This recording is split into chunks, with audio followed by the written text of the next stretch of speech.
পড়েছে। পুরোটা খুলে আবার ঠিক করতে হবে। আমি প্রযুক্তির ব্যাপারে বিশেষ কিছু জানি না, তাই বললাম, যা করার তাড়াতাড়ি করো, আমার অনেক কাজ আছে। শুধু এটুকুই বললাম, যা করতে হবে করে নাও। সে কিছু সময়ের জন্য বাইরে চলে গেল, হয়তো কোনো সরঞ্জাম বা অন্য কিছু আনতে। কিছুক্ষণ পরে সে ফিরে এলো এবং বলল, চলুন ভাবি। তার মুখে সামান্য হাসি ছিল, কিন্তু তার চোখে একটা অদ্ভুত ঝিলিক দেখলাম, যা আমার ঠিক বোঝা গেল না। এই কথা শুনে আমি একটু বিভ্রান্ত হয়ে গেলাম, কারণ সে আমাকে তার ঘরে নিয়ে যেতে চাইল। আমি যখন তার ঘরে গেলাম, তখন দেবর, আমার নাম পূজা, আমার বয়স 2-8 বছর। আমি দেখতে অনেক সুন্দর ছিলাম, গায়ের রং ছিল ফর্সা। আমার স্বামী বিদেশে যাওয়ার পর আমার দেবর সবসময় আমার সাথেই থাকত। দিন দিন তার ব্যবহার অনেকটা পরিবর্তন হতে থাকে। একদিন সে আমাকে এমন কিছু বলল, যা শুনে আমি তো অবাক হয়ে গেলাম। বন্ধুরা, আজকের গল্পটা অনেক বেশি স্পেশাল, আর আশা করছি তোমাদের ভালো লাগবে। গল্পগুলো ভালো লাগলে ভিডিওটি লাইক, শেয়ার এবং চ্যানেলটি সাবস্ক্রাইব করো প্লিজ। বিয়ের পর থেকেই সংসারে টানাপোড়েন ও প্রতিদিনের খরচের বোঝা ধীরে ধীরে আমার উপর পড়তে শুরু করলো। বাড়ির অবস্থাও এমন ছিল না যে কোনো সাহায্য ছাড়া চলতে পারবো। বাধ্য হয়ে একদিন নিজেকে বললাম, কিছু একটা করতে হবে। যদিও আমি পড়াশোনায় তেমন কিছু জানি না, কোথাও চাকরি পাওয়া সম্ভব ছিল না, তাই ভাবলাম মহল্লার মহিলাদের কাপড় সেলাই করা শুরু করব। পুরনো সেলাই মেশিনটা, যা বিয়েতে পাওয়া দান উপহার হিসেবে এক কোণায় পড়েছিল, তা পরিষ্কার করতে লাগলাম। এরপর পাড়ায় জানিয়ে দিলাম, যাদের কাপড় সেলাই করতে হবে তারা আমার সাথে যোগাযোগ করতে পারে। ধীরে ধীরে খবর ছড়াতে লাগলো, আর কিছুদিনের মধ্যেই বেশ কয়েকটি অর্ডার আসা শুরু হলো। পাড়ার মহিলারা তাদের সালোয়ার, ওড়না, ব্লাউজ সেলাই করাতে আমার কাছে আসতে লাগলো। কাজটা ভালোভাবে করতে শিখে গেলাম, আর এই সেলাই দিয়েই প্রথমেই সংসারের খরচ চালাতে শুরু করলাম। সেলাই করতে করতে প্রায় আমার বাড়িতে মহিলারা ভিজিট করত, কারো মাপ নেওয়া, কারো ফিটিং ঠিক করা, কেউ আবার পুরনো কাপড় নতুন ফ্যাশনের সেলাই করাতে চাইত, আর কেউ কেউ শুধুই মন খুলে গল্প করতে আসত। ধীরে ধীরে এই সেলাইয়ের কাজের সঙ্গে তাদের সঙ্গেও এক ধরনের সম্পর্ক গড়ে উঠল। তারা আমাকে তাদের মনের কথা বলতো, সমস্যার কথা শেয়ার করত। এতে আমিও এক ধরনের সান্ত্বনা পেতাম, একটা উদ্দেশ্য খুঁজে পেলাম। দিনভর ব্যস্ত থাকার, নিজের কষ্ট ভুলে থাকার এই কাজ আমাকে বাঁচিয়ে রেখেছিল। সেলাইয়ের কাজ বাড়তে লাগলো। একজন মহিলা কাপড় দিতে আসলে আরেকজন নিতে চলে আসতো। আমার নিজের সন্তান ছিল না, তাই এই কাজের জন্য বাড়িটা সবসময় মহিলাদের হাসিতে ভরে থাকত। ওদের হাসি, ঠাট্টা আর গল্পে আমার বাড়িতে যেন নতুন করে জীবনের প্রাণচাঞ্চল্য ফিরে এলো। কাজের সাথে সামান্য আয়ও হচ্ছিল, যা আমার জন্য এক প্রকার স্বস্তি নিয়ে এলো। কিছু মাসের মধ্যেই আমার সেলাইয়ের দক্ষতার কথা আশেপাশের এলাকাতেও ছড়িয়ে পড়ল। এবার দূরের মহল্লা থেকেও মহিলারা তাদের কাপড় সেলাই করাতে আসতে লাগলো। কাজের চাপ এতটাই বেড়ে গেল যে একা সামলানো মুশকিল হয়ে পড়ল। প্রতিদিন ঘন্টার পর ঘন্টা মেশিনের সামনে বসে কাজ করতে করতে কাঁধ ব্যথা করতে শুরু করল। এমনকি আঙুলগুলোতেও ব্যথায় ফুলে যেত। শেষে পাড়ার কয়েকজন মেয়েকে সাহায্যের জন্য ডেকে নিলাম, যারা সেলাই শিখতে আগ্রহী বা কিছু আয় করতে চায়। আমি বললাম, তারা যেন নিজেদের সেলাই মেশিন নিয়ে এসে আমার সাথে কাজ করে। এর বিনিময়ে তারা সেলাই শিখবে এবং সামান্য পারিশ্রমিকও পাবে। কেউ কেউ সেলাই মেশিন প্রথমবার ধরেছিল। ধৈর্য ধরে তাদের কাপড় ঠিক করে বসানো, সুতো লাগানো এবং সোজা সেলাইয়ের কৌশল শেখাতাম তাদের। আশায় আমার কাজ অনেক হালকা হয়ে গেল। এখন বাড়িটা আরও প্রাণবন্ত লাগত। ওরা হাসত, গল্প করত, আর মাঝে মাঝে আমার সাহায্যে নতুন কিছু ডিজাইন শিখত। তাদের সাথে আত্মীয়তার মতো একটা সম্পর্ক গড়ে উঠেছিল। আমি তাদের সেলাই মেশিন চালানো শেখাচ্ছিলাম, আর ধীরে ধীরে কাজও দিতে শুরু করলাম। তবে নতুন বলে প্রায় ভুল করত। কখনো মেশিনে কাপড় আটকে যেত, কখনো সুতোর গিঁট ছিঁড়ে যেত বা আঙ্গুল ফুটত।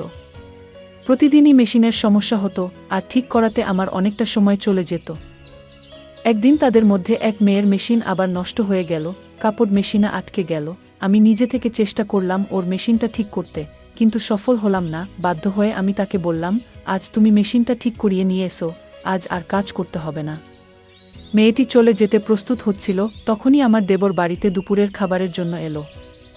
আমি রান্নাঘরে গিয়ে তার জন্য খাবার গরম করতে লাগলাম। জানালা দিয়ে তাকিয়ে দেখি আমার দেবর সেই মেয়েটির সঙ্গে কিছু কথা বলছে। আমার দেবর মেয়েটিকে জিজ্ঞাসা করল, তুমি এত তাড়াতাড়ি ছুটি নিয়ে বাড়ি যাচ্ছ কেন? মেয়েটি বলল, আমার সেলাই কাপড় আটকে গিয়েছে, তাই মেশিন নষ্ট হয়ে গেছে। ভাবি নিজেই ছুটি দিয়েছেন, কাল বাইরে থেকে ঠিক করিয়ে তারপরেই কাজে আসব।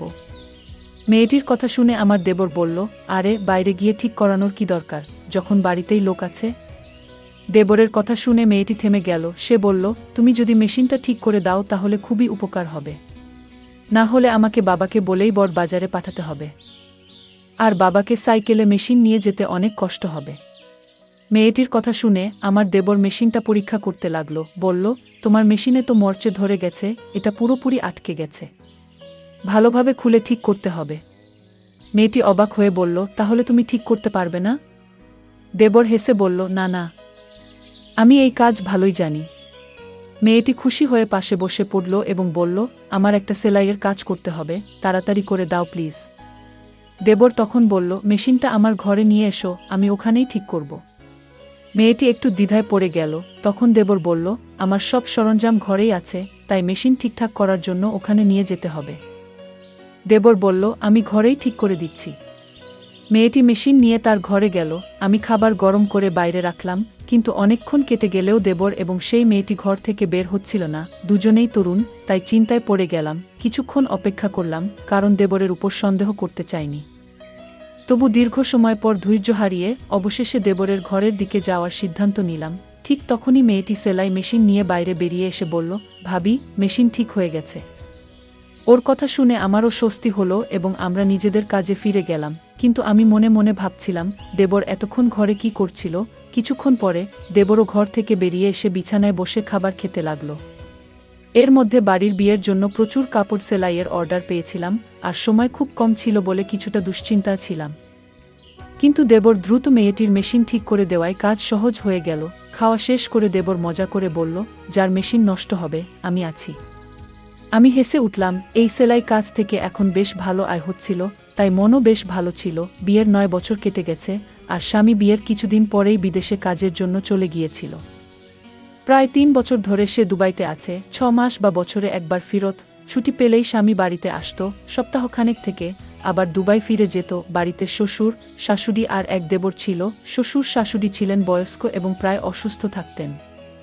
দিনের বেশিরভাগ সময় নিজেদের ঘরেই থাকতেন। দেবর খুবই ভালো ছেলে ছিল। বয়স মাত্র 20 হলেও সে নিজেই একটি দোকান খুলেছিল, যেখানে মেশিন মেরামতের কাজ করত। আমি ওকে বলতাম, তুমি এখনো ছোট, পড়াশোনা করাটাই দরকার। কিন্তু সে বলতো, ভাবি, সংসার তো চলাতে হবে, কতদিন আর সব দায়িত্ব ভাইদের উপর ফেলে রাখা যাবে? ভাই বিদেশে আছে, বাড়িটাও ভাড়ার। মা বাবা অসুস্থ, তাই আমাকে কাজ করতেই হবে। সাধারণত দেবর দিনের বেশিরভাগ সময় দোকানেই থাকত, তবে মাঝে মধ্যে বাড়িতেও আসতো, আর আমি নিশ্চিন্তে থাকতাম। দেবর বাড়িতে এলেই এখানে ওখানে ছোটখাটো কাজগুলো করে দিত। আমার সাথে বসে অনেক গল্প করত। মেয়েরা যেসব মেশিন নিয়ে আসতো তা প্রায়ই নষ্ট হয়ে যেত, আর আমি দেবরকে বললেই সে দ্রুত ঠিক করে দিত। একদিন আমি সেলাই করছিলাম, আবারও সেই মেয়েটির মেশিন নষ্ট হয়ে গেল। এতে আমার রাগ উঠে গেল। বললাম, তুমি এত বড় হলে, কতদিন ধরে তোমার সেলাই শেখাচ্ছি, অথচ এখনো কিছুই শিখতে পারিনি। আমার রাগ দেখে মেয়েটি কেঁদে ফেল। আমি ওকে বললাম, তোমার মেশিন নিয়ে যাও এবং বাড়ি যাও। কিন্তু ঠিক সেই সময় আমার দেবর বাড়িতে এলো, আর মেয়েটিকে কাঁদতে দেখে বলল, ভাবি, ও কাঁদছে কেন? দেবর আশেপাশের সব মেয়েদের চিনত, তাই ওদের ব্যাপারে খোঁজখবর নিত। আমি বিরক্ত হয়ে বললাম, এই মেয়েটি আমাকে খুবই বিরক্ত করছে, মনে হচ্ছে ওকে কাজ থেকে বাদ দিয়ে দিই। ইচ্ছে করেই মেশিন নষ্ট করে ফেলে। আমার কথা শুনে দেবর হেসে ফেল। আমি রাগের মধ্যে ছিলাম, তাই ওকে একটু বকাও দিলাম। দেবর বলল, ভাবি, এর কোনো দোষ নেই। আজকালকার মেশিনগুলোই এমন, সহজে খারাপ হয়ে যায়। পুরনো দিনের মেশিন কিনলে তার অনেক বছর পর্যন্ত কোনো সমস্যা হতো না, এখন তো সবকিছুই লোকাল মানের। দেবরের কথা শুনে আমি ওর দিকে তাকালাম। সে তখন পকেট থেকে মোবাইল বের করে বলল, ভাবি, দাদার কল এসেছে, আপনি কথা বলবেন, আপনার রাগও মিটে যাবে। স্বামীর কথা শুনে আমি হেসে ফেললাম। দেবর খুবই দুষ্ট ছিল, মাঝে মাঝেই আমাকে মজা করত। আসলে কয়েকদিন ধরে আমার স্বামীর সাথে কথাই হয়নি, হয়তো কাজের জন্য ব্যস্ত ছিল। প্রায় প্রতিদিনই দেবরকে বলতাম, দাদার সাথে একটা কল লাগিয়ে দাও, কিন্তু সে প্রতিবারই বলতো, ভাবি, আজ মোবাইলে টাকা নেই, কাল কথা বলিয়ে দেব। তবে বেশ কিছুদিন পার হয়ে গেলেও সে কলটা করে দেয়নি। হয়তো সত্যিই ওর মোবাইলে টাকা ছিল না। কিন্তু আজ দেবর আমাকে মোবাইলটা ধরিয়ে দিতেই সবকিছু ভুলে গেলাম। মোবাইল হাতে নিয়ে নিজের ঘরে গিয়ে স্বামীর সঙ্গে কথা বলতে শুরু করলাম। বহুদিন ধরেই কথা হচ্ছিল না, তাই অনেক প্রয়োজনীয় কথা বলার ছিল। প্রায় 1-5 মিনিট পর কথা শেষ করে যখন কল কাটতে যাচ্ছিলাম, তখন স্বামী বললেন, মা বাবার সাথেও একটু কথা বলিয়ে দাও। আমি মোবাইলটি নিয়ে শ্বশুর শাশুড়ির ঘরে গিয়ে আমার স্বামীর সঙ্গে কথা বলালাম। তারা বেশ খুশি হলেন। সেখান থেকে বেরিয়ে এসে দেখলাম দেবর বাইরে নেই। এক মেয়ে বলল, ও এখনও তানিয়ার মেশিন ঠিক করছে। আর ওর ঘরের দিকে ইশারা করল। আমি কিছুটা অবাক হলাম, কারণ এতক্ষণ ধরে ওরা ঘরের ভেতরেই ছিল। ঠিক তখন মনে পড়ল আমি এখনও দেবরের জন্য খাবার গরম করিনি। নিজের মাথায় হাত ঠেকালাম। স্বামীর সঙ্গে কথা বলার ফাঁকে দেবরের খাবার দেওয়ার কথাই ভুলে গিয়েছিলাম। দেবর যখন বাইরে এলো তখন আমি বললাম, তুমি বসো, আমি তোমার জন্য খাবার গরম করে আনি। কিন্তু দেবর বলল, না ভাবি, আমার পেট ভরে গেছে, আজ খাবো না। হেসে সে বাইরে চলে গেল। আর আমি একটু অবাক হয়ে মেশিনের পাশে বসে ভাবতে লাগলাম, আসলে ও কোথায় গিয়ে পেট ভরালো। সেদিন আমি কাজের মাঝে হঠাৎ একপাশে দেখলাম আমার তানিয়া কিছু মেয়ের সাথে ধীরে ধীরে কথা বলছে। তার মুখে এক ধরনের আনন্দ ঝলকাচ্ছিল, যেন সে আনন্দে মেতে আছে। তার মুখে এক অদ্ভুত লালচে আভা ফুটে উঠেছিল, যা দেখে আমার মধ্যে হালকা অভিমান তৈরি হলো। আমি এগিয়ে গিয়ে প্রশ্ন করলাম, তানিয়া, তোমার মেশিন ঠিক হয়ে গেছে? সে তাড়াতাড়ি মাথা নাড়ল। আমি তাকে বললাম, তাহলে এবার কাজটা ঠিকঠাক করো। আমার কথা শুনে সবাই নিজেদের কাজে মন দিল। কাজ করতে করতে আমি আমার স্বামীর কথা ভাবতে লাগলাম। বহুদিন ধরে আমি চাইছিলাম সে যেন কিছুদিন বাড়িতে থাকে। আমার মন খুব চেয়েছিল তাকে বাড়িতে দেখতে, কিন্তু সে বলতো, যদি বাড়িতে আসি তাহলে বেশ কিছু খরচ হবে, তাই কিছুদিন না আসাই ভালো। আমি জানতাম সে আমাদের ভবিষ্যতের জন্য প্রতিটি টাকার হিসাব করছে, যাতে আমাদের ভবিষ্যৎ আরও ভালো হয়। কিন্তু তবু তার দূরত্ব আমাকে কষ্ট দিচ্ছিল। মনে মনে ভাবতাম, সে যদি প্রতিদিন বাড়ি ফিরত আমার সাথে থাকতো তাহলে কেমন হতো। আমি চাইতাম সে বাড়ি ফিরুক, হয়তো কম আয় হবে, কিন্তু সে পাশে থাকলে সবকিছু সহজ হতো। তাই আমি চুপচাপ সেলাইয়ের কাজে মন দিতাম। সেলাই করার মাধ্যমে কিছু আয় করতে পারছিলাম, যা ঘরের খরচের কিছুটা সাপেক্ষে সহযোগ হতো। আমি যা উপার্জন করতাম তা শাশুড়ির হাতে তুলে দিতাম। এতে সব মুখে হাসি ফুটে উঠত, আর আমার সময়টাও ভালো কেটে যেত। সেলাইয়ের কাজে নিয়োজিত মেয়েদের মেশিনগুলো প্রায়শই নষ্ট হয়ে যাচ্ছিল। অনেকবার বুঝিয়ে বলেছিলাম মেশিনগুলো ঠিকভাবে চালানো শিখতে হবে, কিন্তু প্রতিদিনই কারো না কারো মেশিনে কোনো না কোনো সমস্যা দেখা দিত। ভাবছিলাম, যদি মেশিন ঠিক করার কাজটাও শিখতে পারতাম তাহলে কেমন হতো। কিন্তু আমি তেমন শিক্ষিত নই, তাই এ ধরনের কাজ শেখার সাহস পাইনি। এই মেশিনগুলো আগে আমার শাশুড়ি চালাতেন। তিনি আমাদের সংসারের খরচ মেটানোর জন্যই সেলাই করতেন। কিন্তু আমার বিয়ের পরপরই শাশুড়ি অসুস্থ হয়ে পড়লেন, আর তখনই আমার স্বামী বিদেশে চলে গেলেন। আমি তখন ভাবলাম সেলাইয়ের কাজটি আমিই করব। এতে সংসারের জন্য কিছু টাকা আসবে, কিন্তু বুঝতে পারিনি যে এর সাথে কিছু বাড়তি সমস্যাও আসবে। সেদিনটাতে আমার খুব ভালো লাগছিল, কারণ সকালে আমার স্বামীর ফোন এসেছিল। স্বামীর খবর পেয়ে মনটা খুশিতে ভরে গিয়েছিল। তবে কাজের মধ্যে ঠিক তখনই আমাদের পাড়ার এক মহিলা এলেন। তিনি বললেন, আমার মেয়ের বিয়ে, আমি চাই তুমি বিয়ের জন্য প্রয়োজনীয় সব পোশাক সেলাই করে দাও। আমার হাতে তখন তেমন কাজ ছিল না, তাই তার কথা শুনে বেশ আনন্দ পেলাম। হাসি মুখে তাকে বললাম, আমার বেশ কয়েকজন মেয়ে আছে কাজ শেখার জন্য, আমরা একসঙ্গে কাজ করে সময় মতো সব পোশাক তৈরি করে দেব। তিনি আমাকে অনেক আশীর্বাদ দিয়ে চলে গেলেন, আর তার যাবার পর আমি সেলাই শেখার মেয়েদের সঙ্গে বসে কাজ ভাগাভাগি করলাম। সেদিন কাজের চাপ ছিল অনেক, আর সময় ছিল খুব কম। তাই আমি মেয়েদের বললাম, সবাই নিজের মেশিন ঠিকভাবে চালাবে। যদি কাজের মাঝে কারো মেশিন নষ্ট হয় তবে তাকে এই কাজ থেকে বাদ দিতে হবে। আমার কথা শুনে এক মেয়ে মৃদু হেসে বলল, ভাবি, আজ আপনার ছোট দেবর আসবে না? আমরা তার মাধ্যমেই আমাদের মেশিনগুলো ঠিক করিয়ে নেব। মেয়েটির মুখে চাপা হাসি ছিল, যার অর্থ আমি তখন পুরোপুরি বুঝতে পারিনি। আমি তখন কাপড়গুলো যাচাই করছিলাম, তাই বললাম, হ্যাঁ ঠিক আছে, দ্রুত মেশিনগুলো ঠিক করে নাও। এই কথায় সবাই যেন খুশি হয়ে উঠল। দুপুরে ছোট দেবর এলে মেয়েরা তার চারপাশে ঘিরে ধরল। সে বলল, আমি কি সব মেশিন ঠিক করার দায়িত্ব নিয়েছি? যাও, অন্য কারো কাছে নিয়ে যাও। তবু হাসতে হাসতে সে তাদের সাহায্য করতে লাগল। আমি এই দৃশ্য দেখে মৃদু হেসে ফেললাম, আর মেয়েরা একটু মন খারাপ করল। তারপর মেয়েরা মজার ছলে বলল, আমরা তো তোমার জন্য কিছু করতে চাই, আমরা তো বিনিময়ে কিছু দিতে চাই। হাসতে হাসতে আমার ছোট দেবর বলল, আচ্ছা তাহলে কিছু দিতেই হবে। তখন এক মেয়ে বলে উঠল, যেদিন তোমার বিয়ে হবে আমরা তোমার বউয়ের জন্য সেরা পোশাকটি সেলাই করে দেব। তার কথা শুনে আমার দেবর হেসে বলল, তোমরা সবাই বেশ চালাক, প্রতিদিন কারো না কারো মেশিন ঠিক করি, আর শেষমেশ বিয়ের দিনে শুধু একটা পোশাক সেলাইয়ের প্রতিশ্রুতি। দেবরের কথা শুনে আমি হেসে উঠলাম। সে বলল, তোমাদের সেলাই এখন পুরোপুরি নিখুঁত নয়, তাই মাফ করো, আমার ভাবি আমার হবু স্ত্রীর জন্য পোশাক বানাবে। কথাটি বলে সে আমার দিকে তাকালো। আমি হেসে মেয়েদের বললাম, আমার ছোট দেবর এখনো খুব ছোট। তখন এক মেয়ে অবাক হয়ে বলল, ভাবি, কিন্তু ও তো দেখতে বেশ লম্বা। আমার দেবর মজার ছলে আমার দিকে তাকিয়েছিল, যেন আমার জবাব শোনার জন্যই অপেক্ষা করছিল।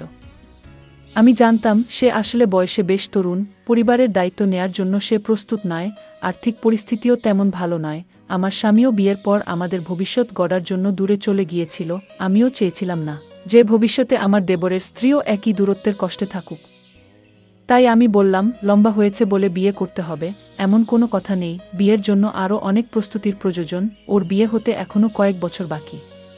আমার কথা শুনে দেবর হেসে উঠল। এরপর আমি মেয়েদের দিকে ফিরে বললাম, চলো এবার সবাই কাজে মন দাও, আমি দেবরের জন্য খাবার গরম করে নিয়ে আসি। একথা বলে আমি রান্নাঘরে গিয়ে তার জন্য খাবার গরম করতে লাগলাম। মেয়েরা নিজেদের কাজ নিয়ে আবার ব্যস্ত হয়ে গেল।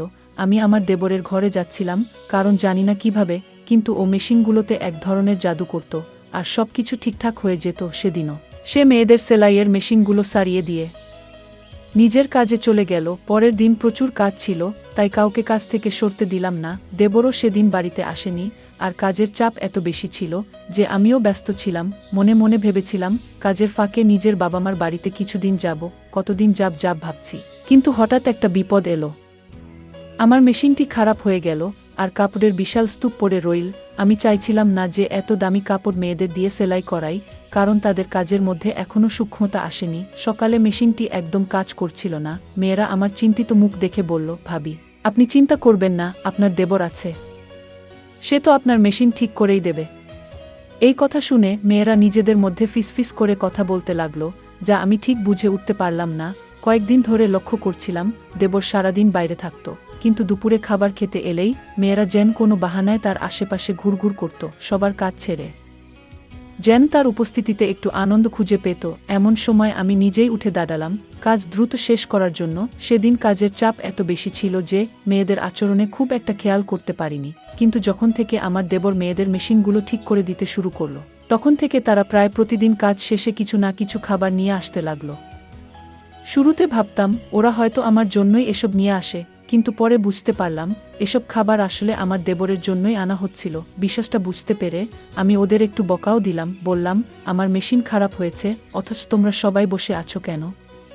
আমার কথা শুনে তারা চুপচাপ নিজেদের কাজে ফিরে গেল, আর আমি অপেক্ষা করতে লাগলাম দেবর কখন বাড়ি ফিরে আসবে। দুপুরেই তার বাড়ি ফেরার কথা, কিন্তু তখন পর্যন্ত ধৈর্য ধরে অপেক্ষা করতে লাগলাম।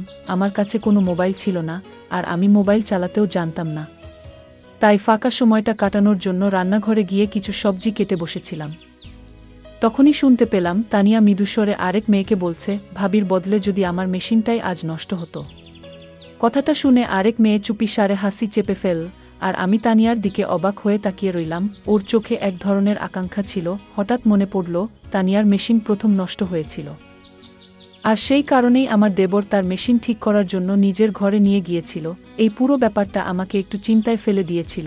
দুপুরের দিকে আমার দেবর বাড়ি এলো, আমি তার জন্য অপেক্ষা করছিলাম। সে বাড়িতে পা রাখতেই আমি বললাম, আজ আমার সেলাই মেশিনটা নষ্ট হয়ে গেছে, তাড়াতাড়ি এটা ঠিক করে দাও। আমি মেশিনের দিকে ইশারা করলাম, আর সে একবার আমার দিকে তাকিয়ে মেশিনের কাছে গেল। আমি বললাম, আগে ঠিকঠাক কাজ করছিল, কিন্তু আজ সকালে দেখি কাপড় আটকে যাচ্ছে। দেবর মেশিনটা চালিয়ে দেখে বলল, ভাবি, আপনার মেশিনে তো মরচে ধরেছে, পুরোটা খুলে আবার ঠিক করতে হবে। আমি প্রযুক্তির ব্যাপারে বিশেষ কিছু জানি না, তাই বললাম, যা করার তাড়াতাড়ি করো, আমার হাতে অনেক কাজ জমে আছে, দেরি হলে আর সেই পাড়ার মহিলা কাজ নিয়ে আসবেন না। আমার কথা শুনে দেবর আশ্বস্ত করে বলল, ভাবি, আপনি চিন্তা করবেন না, আমি আছি তো, আমি ঠিক করে দিচ্ছি।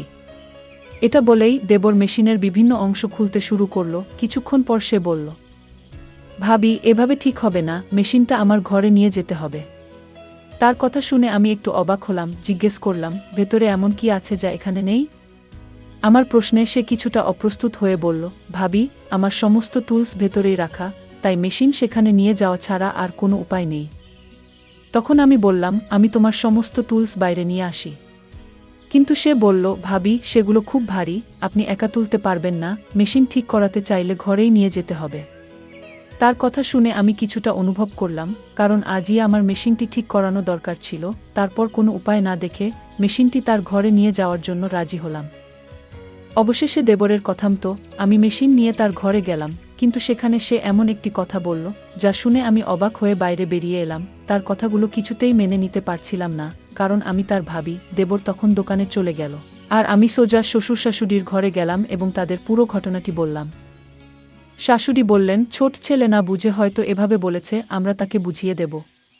কিন্তু আমি বললাম, আপনারা যাকে ছোট বলছেন সে এখন প্রাপ্তবয়স্ক, এরকম কিছু ঘটার আগেই ওর জন্য কোনো ভালো মেয়ে দেখে বিয়ে ঠিক করে ফেলা উচিত। শাশুড়ি চিন্তিত হয়ে বললেন, কিন্তু মেয়ে কোথায় পাব?